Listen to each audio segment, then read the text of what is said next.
गया जनमानस में, वो हमारे दर्शक देख रहे थोड़ा विस्तार से बताएंगे।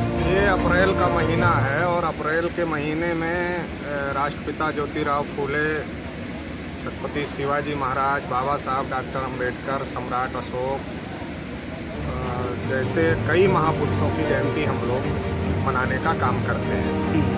आज बाबा साहब डॉक्टर अंबेडकर और राष्ट्रपिता ज्योतिराव फूले की संयुक्त जयंती भारत मुक्ति मोर्चा और राष्ट्रीय पिछड़ा वर्ग मोर्चा के माध्यम से यहाँ पर मनाई गई।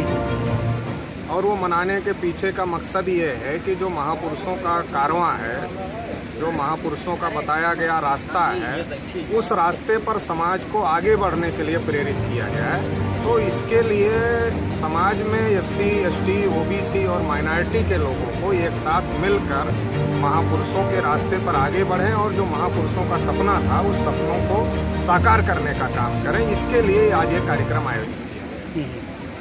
कार्यक्रम के दौरान भी जैसे कुछ बात हो रही थी, किस तरह से हम अपने समाज को किस तरह से संगठित करें, जो संघर्ष करें, क्या भी चर्चाएं जो चल रही, किस प्रकार से क्या आपको संदेश जनमानस? देखिए, सबसे बड़ी महत्वपूर्ण बात यह है कि आज की तारीख में हमारे पास में संविधान है जी, और संविधान में हम लोगों के सारे अधिकार लिखे हुए हैं। अगर हम अपने लोगों को उन संवैधानिक अधिकारों के बारे में जागृत कर दें, अपने महापुरुषों के उद्देश्य के बारे में, अपने महापुरुषों की विचारधारा के बारे में और अपने महापुरुषों के जीवन संघर्ष के बारे में जागृत कर दें, तो अपने महापुरुषों के जीवन संघर्ष, उद्देश्य और विचारधारा से प्रेरणा लेकर और भारतीय संविधान में मिले अधिकारों का उपयोग करके हम लोग इस देश में अपने हक अधिकार को प्राप्त कर सकते हैं। और इस देश में शासन करती जमात, जो बाबा साहब डॉक्टर अंबेडकर ने कहा कि हमें शासन करती जमात बनना है, तो हम शासन करती जमात बन सकते हैं। और अभी जो देश में नाइंसाफ़ी का निजाम कायम है, आप सुनते होंगे, मीडिया में खबरें भी आती हैं, किसी को मूंछ रखने की वजह से पीट दिया जा रहा है, किसी को घोड़ी पर चढ़ने की वजह से पीट दिया जा रहा है, किसी को घड़ा मटका छूने की वजह से हत्या हो जा रही है, कोई कथा कहने जा रहा है तो उसको पीट दिया जा रहा है, मूत्र छिड़का जा रहा है, राष्ट्रपति तक के साथ में भेदभाव हो रहा है, जो मुख्यमंत्री था उसके साथ में भेदभाव हो रहा है। तो ये जो देश में ब्राह्मणवादी ताकतें हैं, वो लगातार SC, ST, OBC के साथ में और माइनॉरिटीज के साथ में अन्याय अत्याचार कर रही है। संविधान में हमारे हक अधिकार लिखे हैं, लेकिन देश की सत्ता और व्यवस्था पर मनवादी और ब्राह्मणवादी ताकतें हावी हैं और वो मनवादी और ब्राह्मणवादी ताकतें संविधान में लिखे अधिकारों को लागू भी नहीं कर रही है और बड़े पैमाने पर अन्याय और अत्याचार कर रही है। जैसे अभी बड़े पैमाने पर निजीकरण हो रहा है। निजीकरण का मतलब है रिजर्वेशन खत्म किया जा रहा है। बाबा साहब ने कहा शिक्षा शेरनी का दूध है, जो पिएगा दहाड़ेगा। तो आप देख रहे हैं कि स्कूलों को बंद करने की कोशिश की जा रही है, पढ़ाई की व्यवस्था को चौपट की जा रही है और दूसरी तरफ दारू के ठेके खोले जा रहे हैं। तो नशाखोरी की तरफ नौजवानों को, यंग पीढ़ी को बढ़ाया जा रहा है। तो ये हमारे समाज के लोगों को, हमारे समाज के नौजवानों को बर्बाद करने की साजिश देश में बड़े पैमाने पर मनवादी और ब्राह्मणवादी ताकतें कर रही हैं। इनसे समाज को बचाना है, इसके लिए समाज को जागृत करना पड़ेगा। कैसे कायम होगा बंधुता, समानता, न्याय कैसे कायम होगा? समानता, बंधुता, न्याय अगर नहीं है तो विचारों की वजह से नहीं।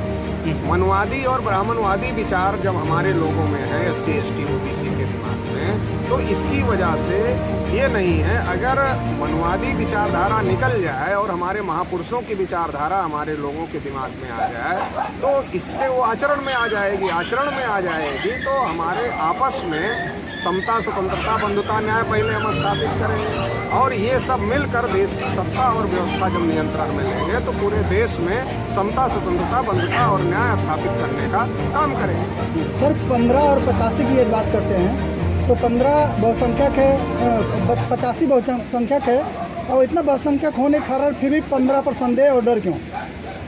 मूल रूप से जो 3.5% ब्राह्मण हैं, वो 3.5% ब्राह्मण ही इस देश में जो ब्राह्मणवादी व्यवस्था को मजबूत बनाने के लिए जो साजिश और षड्यंत्र कर रहे हैं और जो इस देश के संवैधानिक अधिकार जो इस देश के मूल निवासियों को मिले हैं, उन संवैधानिक अधिकारों को रोकने की कोशिश कर रहे हैं। क्योंकि आज़ादी के 78 साल में अगर आप देखो तो एक भी शेड्यूल कास्ट की पार्टी सेंट्रल गवर्नमेंट में नहीं गई, एक भी शेड्यूल ट्राइब की पार्टी सेंट्रल गवर्नमेंट में नहीं गई, एक भी OBC की पार्टी 5 साल के लिए सेंट्रल गवर्नमेंट नहीं चलाई। देवगौड़ा बहुत कम समय के लिए बने थे, चौधरी चरण सिंह बहुत कम समय के लिए बने थे।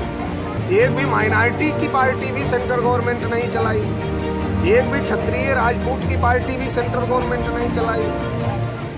तो एक कांग्रेस है, एक बीजेपी है। कांग्रेस भी ब्राह्मणों की पार्टी है जिसको चटर्जी, मुखर्जी, बनर्जी, गोखले, तिलक, आगरकर ने बनाया, और बीजेपी भी ब्राह्मणों की पार्टी है जिसका मदर ऑर्गेनाइजेशन आरएसएस है। आरएसएस पर ब्राह्मणों का नियंत्रण है। तो एक ब्राह्मण की पार्टी जाती है तो दूसरे ब्राह्मण की पार्टी आती है, और दूसरे ब्राह्मण की पार्टी जाती है तो पहले ब्राह्मण की पार्टी आती है। और ये दोनों ब्राह्मणों की पार्टियां सेकुलर और कम्युनल के नाम पर ओबीसी, एससी, एसटी और माइनॉरिटी के लोगों को विभाजित करके उनका वोट ले रही हैं, उनका सपोर्ट ले रही हैं, और इसके आधार पर वो ब्राह्मणवादी व्यवस्था को मजबूत कर रही है। सर, उनका विभाजित करने का जो है कि बेस क्या है?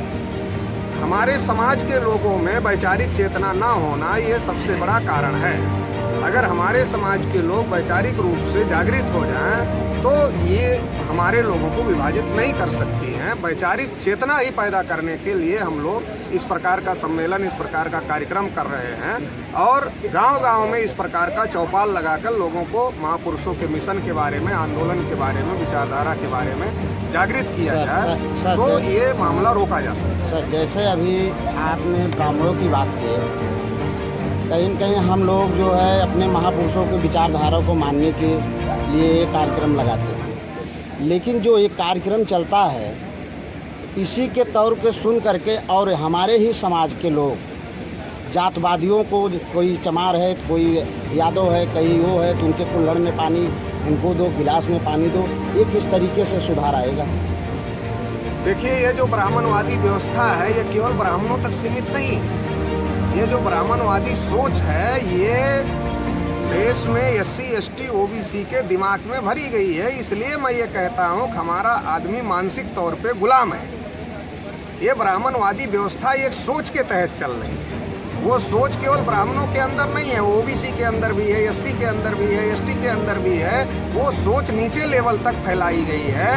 हर जाति का आदमी अपने नीचे 2-4 जाति खोज कर रखा है और उनके साथ वो भेदभाव करता है। उसके ऊपर जो अपने को समझता है वो उसके साथ भेदभाव करता है, उसके नीचे वाला उसके साथ भेदभाव करता है। तो अगर जब तक ये व्यवस्था नहीं हम समझाएंगे अपने लोगों को, जब तक वो ये सिस्टम को नहीं समझेंगे, तब तक वो बराबरी के रास्ते पर नहीं खड़े होंगे। सर, जैसे अभी आपने स्पीच में कहा कि ब्राह्मण लोग जो है अपनी औरतों को भी गुलाम बना के रखे, लेकिन आज जो जागरूकता के तौर पे चल रही है ये कार्यक्रम, आज भी हम तब भी जो है उनको बाउंडेशन रख रहे हैं, उनको बाहर नहीं निकलने दे रहे हैं, उनको किस तरीके से हर जगह वो आगे काम कदम कर रहे हैं। बाबा साहब अम्बेडकर ने महिलाओं के लिए इस्तीफा दिया और ओबीसी के लिए ना तो महिलाओं को पता है ना ओबीसी को पता है। बाबा साहब अम्बेडकर ने महिलाओं के लिए और ओबीसी के लिए कानून मंत्री पद से इस्तीफा दिया, लेकिन ओबीसी को भी कम पता है और महिलाओं को भी कम पता है। उसका कारण ये है कि बाबा साहब अम्बेडकर के जो अनुयायी लोग हैं उनको इस बात का प्रचार प्रसार करना चाहिए था, लेकिन उसमें कहीं ना कहीं कमी रह गई और इसकी वजह से ये बातें लोगों को समझ में नहीं आ पाई। जब हम बाबा साहब को पढ़ते तो हम अपने घर की महिलाओं को भी उस मिशन में जाने के लिए, उस आंदोलन में जाने के लिए आज़ाद करते। जब हम बाबा साहब को नहीं पढ़े तो जो बात आप कह रहे हैं कि हम अपने ही महिलाओं को नियंत्रित करके रखने का काम करते हैं, ये बात आपकी सही है, क्योंकि ब्राह्मणवादी व्यवस्था का एक अंग पुरुष प्रधानता भी है। पुरुष प्रधानता जो है वो ब्राह्मणवादी व्यवस्था का एक अंग है। तो जब हमारे लोग ब्राह्मणवादी व्यवस्था के मानसिक रूप से गुलाम हैं तो उसका एक अंग पुरुष प्रधानता है। जैसे अभी हमारे समाज के अंदर मुस्लिम भाई आते हैं, अपने ही देश के लिए उसमें उनका बहुत बड़ा योगदान रहा है, लेकिन ब्राह्मणवाद के जगह पे आज हमारे ही समाज के लोग, कहीं यादव हुए, कहीं कुर्मी हुए, कहीं एससी चमार हुए, ये लोग भी उनको टारगेट कर रहे हैं। इसका कैसे सुधार होगा? देखिए, इस देश में ब्राह्मणों ने जब एडल्ट फ्रेंचाइज लागू हुआ, वयस्क मताधिकार लागू हुआ, तो जो ब्राह्मण अपने को हिंदू नहीं कहते थे वो ब्राह्मण अपने को हिंदू कहने लगे, और हमारे आपके गली मोहल्ले में जिनकी परछाई नहीं पड़ने देना चाहते थे उनके गली मोहल्ले में आया और कहा कि हिंदू हिंदू भाई भाई, जात पात की करो विदाई। तो जात पात की विदाई तो नहीं हुई, लेकिन मुसलमानों के खिलाफ भड़काकर एससी, एसटी, ओबीसी को इकट्ठा करने का कार्यक्रम चलाया गया, क्योंकि ब्राह्मणों के पास किसी को हिंदू बनाने के लिए कोई रीति नहीं है। जैसे मुसलमान के पास मुसलमान बनाने की रीति है, क्रिश्चियन के पास क्रिश्चियन बनाने के लिए रीति है, बुद्धिस्ट के पास किसी को बुद्धिस्ट बनाना है तो उसके लिए उसके संस्कार हैं, जैन के पास जैन बनाने का संस्कार है, सिख के पास सिख बनाने का संस्कार है, ब्राह्मण के पास किसी को हिंदू बनाने का कोई संस्कार नहीं। ओबीसी SC ST के लोगों को मुसलमानों का डर दिखा करके इस देश में हिंदू के नाम पर उनका इस्तेमाल किया जा रहा है और फिर उनके ही संवैधानिक अधिकारों को खत्म किया जा रहा है। ये बड़ी साजिश है, क्योंकि मेन स्ट्रीम जो मीडिया है, आप लोग तो सोशल मीडिया के पत्रकार हैं, मेन स्ट्रीम मीडिया जिसको गोदी मीडिया कुछ लोग कहते हैं, हम लोग मनुवादी मीडिया ब्राह्मणवादी मीडिया कहते हैं, वो लोग ये जो साजिश बड़े पैमाने पर देश में चल रही है इसको नहीं बताते हैं, इसलिए ज़्यादातर लोगों तक ये बात नहीं पहुंच पाती है, इसलिए लोग गुमराह हैं। लेकिन अभी सोशल मीडिया आने के बाद आप लोग कोशिश कर रहे हैं, हम लोग कोशिश कर रहे हैं, तो अभी लोगों में जागृति भी आ रही है। आए दिन बात की जाती है हिंदू राष्ट्र बनाने की, क्या कहना चाहेंगे जिस तरह से अगर हिंदू राष्ट्र की बात की जाती है? पहले बात तो आप ये समझ लो कि हिंदू कोई धर्म नहीं जी, हिंदू कोई धर्म नहीं है। और हाल में ही हिंदू अगर धर्म होता तो जिन ग्रंथों को ये कहा जा रहा है कि हिंदू धर्म के ग्रंथ हैं, उन ग्रंथों में हिंदू शब्द लिखा होता। रामायण में, महाभारत में, गीता में, वेद में, पुराण में, श्रुति में, स्मृति में कहीं पर भी हिंदू शब्द नहीं लिखा। इसका मतलब हिंदू कोई धर्म नहीं। जब जजिया कर लगा तो ब्राह्मणों ने मुगलों का महल घेर लिया और कहा कि हम हिंदू नहीं हैं और हम जजिया कर नहीं देंगे। दयानंद सरस्वती ने लिखा कि हम आर्य हैं, हम हिंदू नहीं हैं, हिंदू गाली है। तो अगर ये गाली है तो ये ब्राह्मण लोग क्यों गाली दे रहे हैं SC ST OBC के लोगों? सर यदि हिंदू धर्म नहीं है तो फिर हिंदू मुस्लिम सांप्रदायिक दंगा क्यों? हिंदू धर्म नहीं है, मगर 3.5% ब्राह्मण 3.5% वोट से गांव में सरपंच नहीं बन सकते हैं। बन सकते क्या? 3.5% से कोई बन सकता क्या?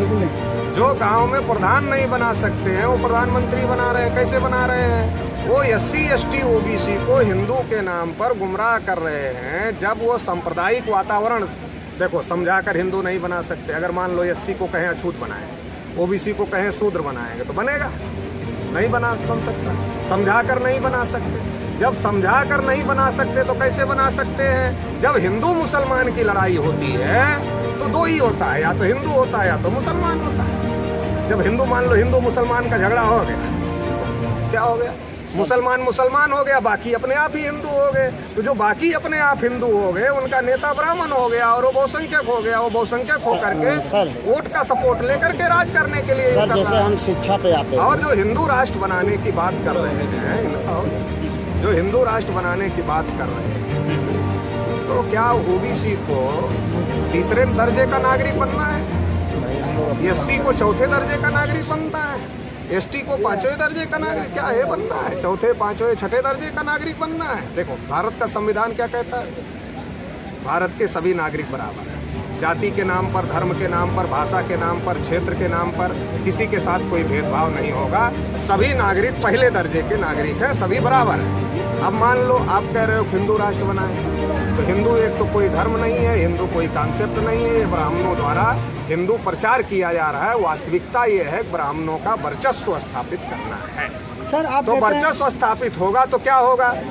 ब्राह्मण बढ़ेगा, क्षत्रिय रहेगा, वैश्य रहेगा, फिर OBC का नंबर आएगा 4थे नंबर पर। मतलब जो संविधान पहले दर्जे का नागरिक OBC को बना रहा है, अगर इन लोगों के हिसाब से राष्ट्र बनेगा तो 4थे दर्जे का OBC हो जाएगा, शेड्यूल कास्ट 5वें दर्जे का हो जाएगा, आदिवासी 6ठे दर्जे का हो जाएगा। तो क्या देश का 85-90% आबादी 4थे, 5वें, 6ठे दर्जे का नागरिक बनने के लिए उनको सपोर्ट करेगा? बिल्कुल नहीं करेगा, ये होने वाला नहीं। लास्ट सर क्वेश्चन है, ऐसा क्या लगता है जो आज का कार्यक्रम हुआ है, ऐसा क्या प्रतीत होता है कि लोगों को जागरूक होंगे? नहीं, हम तो डेली कार्यक्रम कर रहे हैं और मैं कम से कम मैं निराश नहीं हूँ। हमारे बहुत सारे पढ़े लिखे लोग निराश हो सकते हैं, लेकिन कम से कम मैं निराश नहीं हूँ। मुझे पूरा पक्का यकीन और विश्वास है कि जो हमारे महापुरुषों का बताया गया रास्ता है उस पर हम लोग समाज को चलने के लिए आग्रह कर रहे हैं, जागृत कर रहे हैं। और बहुत तेज़ी से ना सही लेकिन धीरे धीरे लोग उस तरफ अग्रसर हो रहे हैं और आने वाले समय में निश्चित रूप से हमारे महापुरुषों का सपना पूरा होगा। आप भी पूछ लीजिए। जैसे सर हम शिक्षा पे बात करने का, आज जो शिक्षा जो है मर्ज कर दिया जा रहा है, शिक्षा को बंद किया जा रहा है और शराब के ठेके जो है खुलवाए जा रहे हैं, इस पे आपको क्या कहना है? उनको सुधार को कैसे लाया जाए?